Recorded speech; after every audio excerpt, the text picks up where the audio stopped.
Way back at the beginning of June, the topic that seemed to dominate the collective consciousness of the Battlefield community was the fact that in Battlefield 6, weapons are being decoupled from their respective gadgets. In other words, weapons are no longer tied to a specific class, which is a remarkable departure from previous entries in the Battlefield franchise. That was at the beginning of June. We are now at the end of June.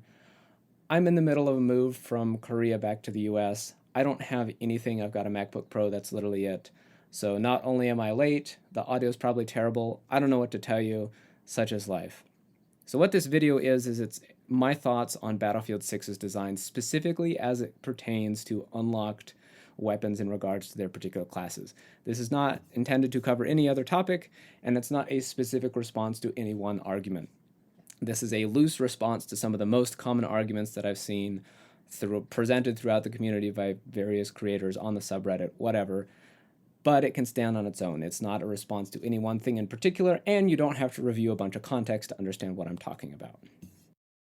There are a couple questions that I'd like to take a look at here. The first is, what actually matters in an infantry engagement? Seems simple. I see people confuse this all the time, and it affects the way they think about the other two questions. The first being, should we prioritize the individual capacity to respond to any sort of tactical situation, or require them to rely on other players to do that same thing? Finally, once we understand those two questions, we can finally take a look at what the actual impacts of unrestricted weapons will be on this upcoming title. This is a diagram which shows how an infantry engagement might play out in a Battlefield game. It is also wrong, but it is the most common way that I see middle experienced players perceive how their engagements happen. Critical to note here is that class plays an outsized role. When you spot an enemy or are cued into the fact that there is an enemy near, the first consideration is always going to be, what is their class? If it's an assault player, well, they don't have anything from a vehicle, so if I'm in a vehicle, I'm probably in a pretty good spot. But I'm also going to assume they have full health, and I'm going to engage accordingly.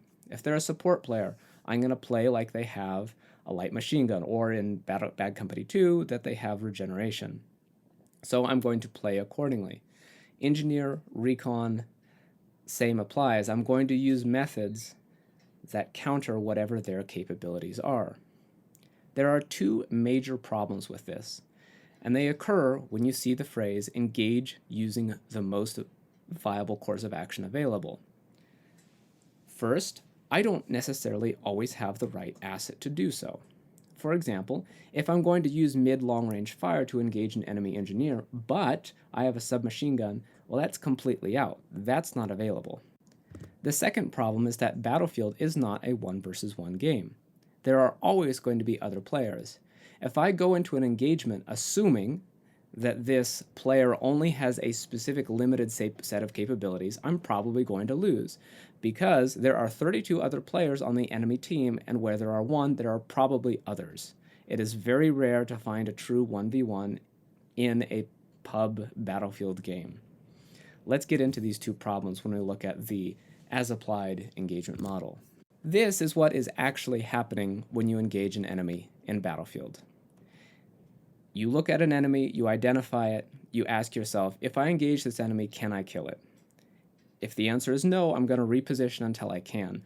Or I'm also going to ask myself, do I actually need to engage this enemy? If not, then I leave it alone. If it's a recon 500 meters away from the objective, it's not worth the risk to engage the enemy.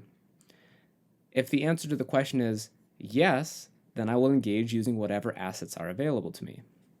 The fundamental difference in this model is that this is really answering the question of what you have. What assets do you have to engage the enemy? And that's more critical than what the enemy has. Because of the fact that, again, this is a 64-player game, it is more important to play around your strengths than whatever the enemy might or might not have. There's a lot of randomness in what the enemy might have available to them. Do they have a squad mate with tugs or a motion sensor or some recon asset or a spawn beacon? You don't know that, even if you can positively ID the fact that they are a support player with a light machine gun.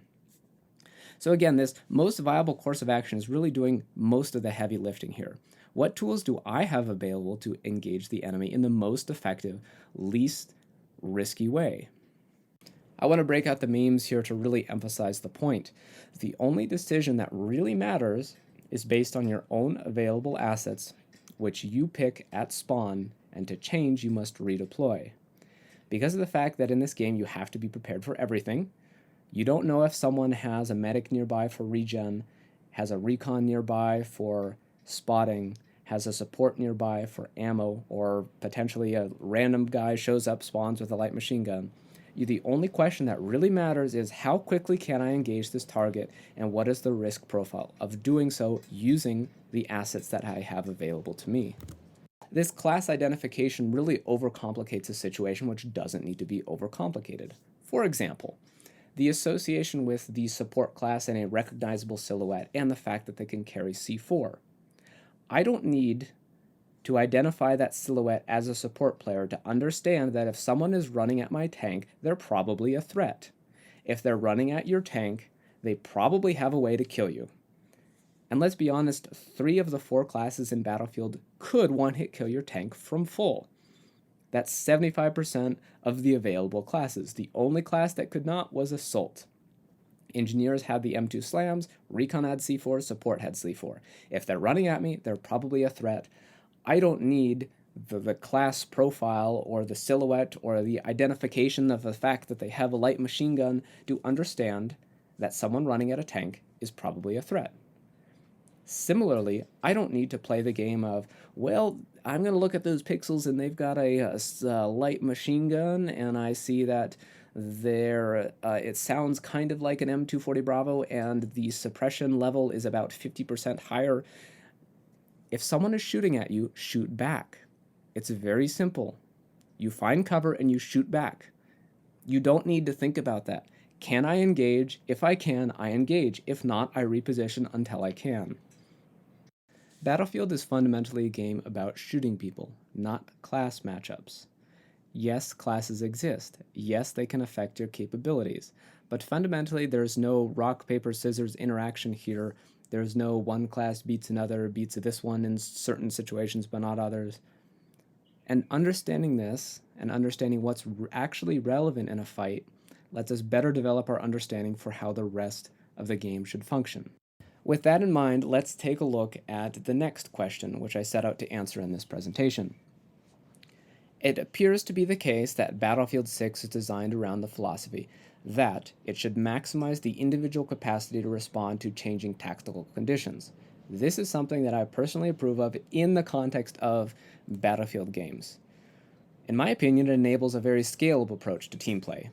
One person is capable of doing things, in other words, they're effective, but 2 or more is better. You as an individual can respond to all possible tactical scenarios, but you cannot respond to all of them at once. Right? So you have to redeploy if you want to respond to different tactical scenarios. When you're working as a team, you can respond to all possible tactical scenarios at once. That is the difference. One can do everything, but not everything at once. Multiple people can legitimately do everything at once. This is in distinct opposition to the philosophy that seemed to drive Battlefield 5, where individual capabilities to respond to all possible tactical conditions were degraded, and you required external input from other players to answer any given tactical requirement that you might encounter. I don't think that most mainstream modern first-person shooter titles, which Battlefield absolutely is suitable for this particular design philosophy.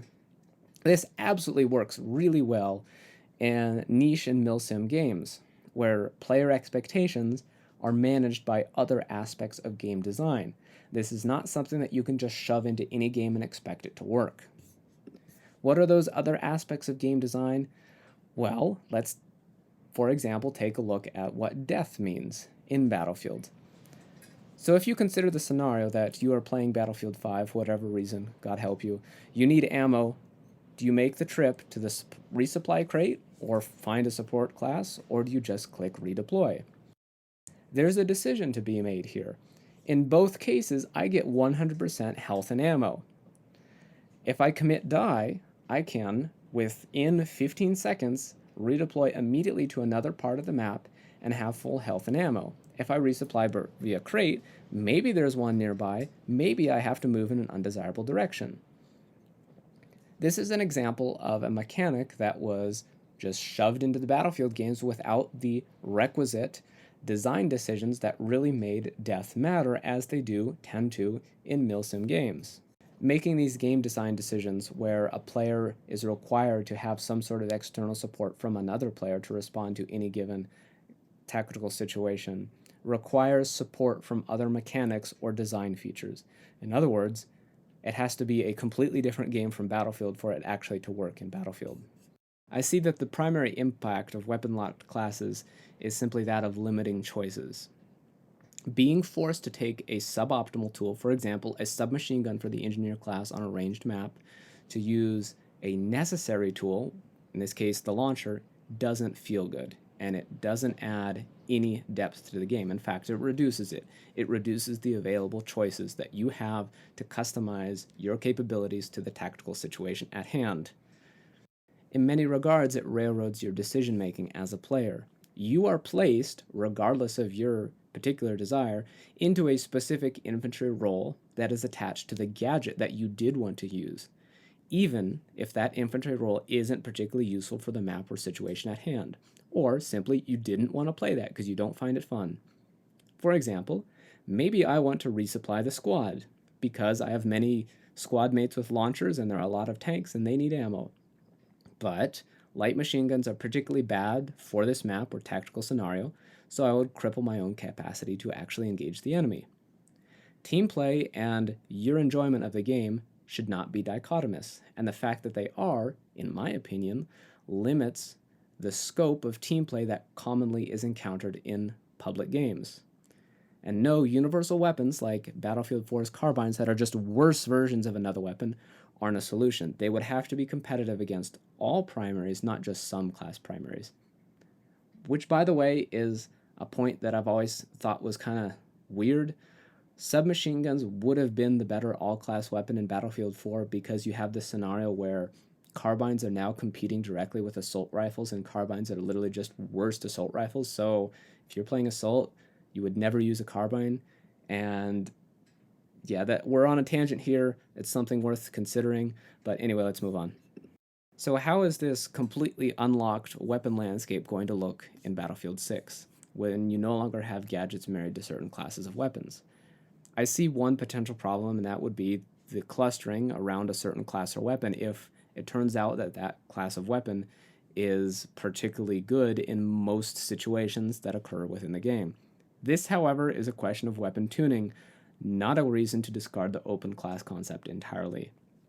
If submachine guns are bad, then they should be improved. This isn't a reason to say, oh, well, submachine guns are bad. That means obviously this open class concept doesn't work at all. No, you just need to make the submachine guns slightly better. Also, map design can really affect how this plays out. Depending on the maps that are available at launch, this will strongly influence which weapons are picked over another, now that you have the ability to choose whatever weapon you want against whatever gadget you want. Another key consideration that I see here is that Battlefield 6 is using a faster time to kill model than Battlefield 4 or really Battlefield 1 or Battlefield 5. It appears to be, from what I've been able to observe, between 150 and 300 milliseconds, as opposed to Battlefield 4, which I'm using as kind of the standard because it was the last actually good game that was released, which really kind of medianed between 230 and 400 milliseconds. The slowest time to kill assault rifle, for example, in Battlefield 6, it appears to be much closer to the fastest time to kill assault rifle than was the case in Battlefield 4. That should make it a bit easier to balance the long-range weapons and make them actually useful in Battlefield 6.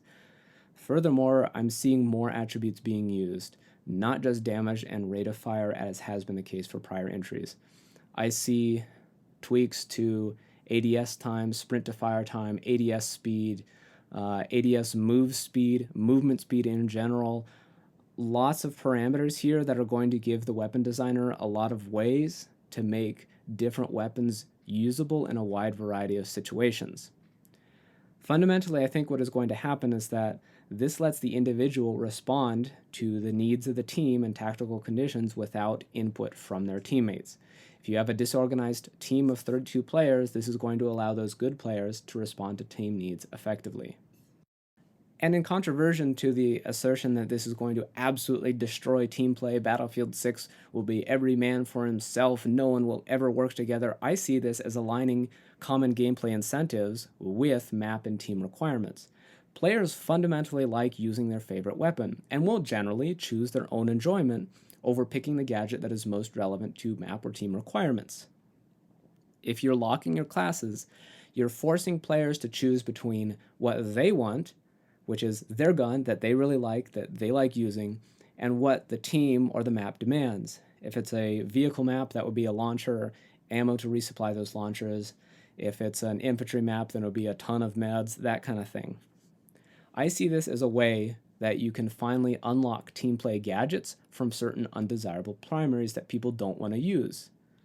For example, Caspian Border should be a map which is the domain of the longer range assault rifles, but it's not because they can't run launchers.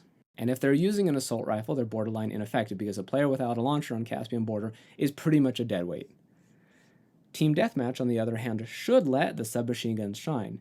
And nobody uses the submachine guns in Battlefield 4 because the submachine guns don't have any meds. The end result is that no one is happy.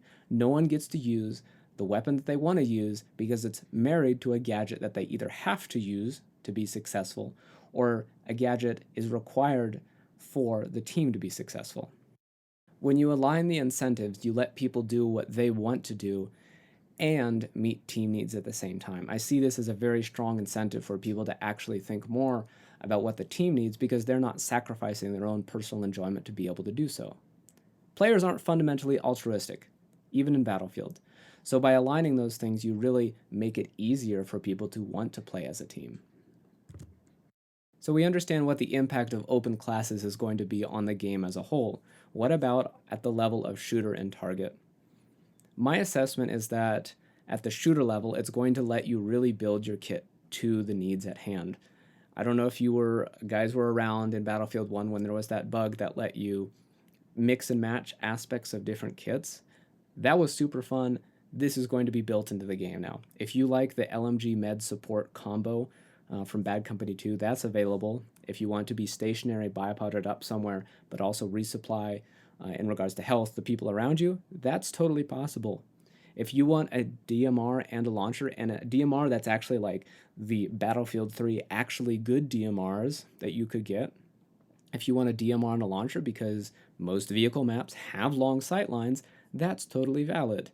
If you want a submachine gun and medkit like you could do in Battlefield 3, because in Battlefield 3 the submachine guns were absolutely competitive against the assault rifles, that is something you can do too. There is greater freedom here for individual decision making in determining the best possible kit and course of action to play a particular map or tactical scenario. As a target, and this is the most plausible argument against this, is that it would increase the unpredictability of a 1v1. I'm not sure that this really matters because, as I've said, Battlefield is a 32 versus 32 game, and universal weapons existed anyhow. If you saw a recon player, they could very much have had a submachine gun in Battlefield 3 or a carbine in Battlefield 4. And finally, time to death does not correlate directly with time to kill, as we discovered in Battlefield 5. There are many factors that go into determining how fast time to death is perceived. For example, visibility, networking, all of that stuff. Time to kill really just affects how you feel as the shooter engaging a target rather than you feel as a target getting engaged by someone else. I don't think that enabling someone to kill you with a light machine gun in a 50 millisecond difference from a assault rifle really fundamentally matters as a target. I think it makes the shooting experience better because you'll really be able to tailor your capabilities to the map or tactical problem, and I don't think it significantly negatively impacts the getting shot at experience. Well, again, this isn't intended to be a response video. There still are some very common concerns that are voiced. I don't think that this is going to result in overpowered combinations. that could result in undesirable gameplay scenarios. One that I saw brought up was the medic ammo rooftop sniper, which now has lost the ability to redeploy and use the motion sensor. And realistically, rooftop snipers weren't contributing anyhow, so I'm not really sure what the concern is here. There's the manpad rooftop sniper, so instead of a carbine, they now have a sniper rifle in addition to their manpad. But realistically, if you're dedicated to being the manpad user, they're going to die so much the attack helicopter that they're trying to kill. The primary weapon is basically irrelevant because they're only using the manpad at that point to try to kill the attack helicopter. If they're on a rooftop, they're probably going to die to the air anyway. I don't see the inclusion of a manpad as like significantly game breaking in any way. It just lets that recon player have slightly more defensibility against air assets, which seems like a perfectly valid scenario. The concern over weapons centralization I don't find at all valid. If there is a class or a set of weapons that is distinctly overpowered, like the assault rifles, then tune them, tweak them. That is something that the weapon designer can absolutely do. Submachine guns are not obligated to be terrible in games. In fact, they can be really good. Battlefield 6, because of all the factors, all the weapons attributes that seem to be available to tweak, such as all the things that I've listed before, I'm not going to say them again. You have more options available to you as the weapons designer. I don't see this as an issue. Submachine guns can be made better, assault rifles can be made worse. Not a problem here. So, wrapping up, infantry engagements in Battlefield are fundamentally about shooting the other guy in the face. It's not an RPG-style class interaction. Battlefield 6 wants to let players build their kit to answer map, tactical, and team requirements while also letting them play the way that they want to play the game. I am cautiously optimistic about this. It seems like this particular aspect of the game has the potential to be quite entertaining. As for the rest of the game, no clue yet. Have to wait to launch. It could be terrible still. I hope it's not. I might actually put my PC back together if this game is not terrible. That's all I have. Thank you for watching.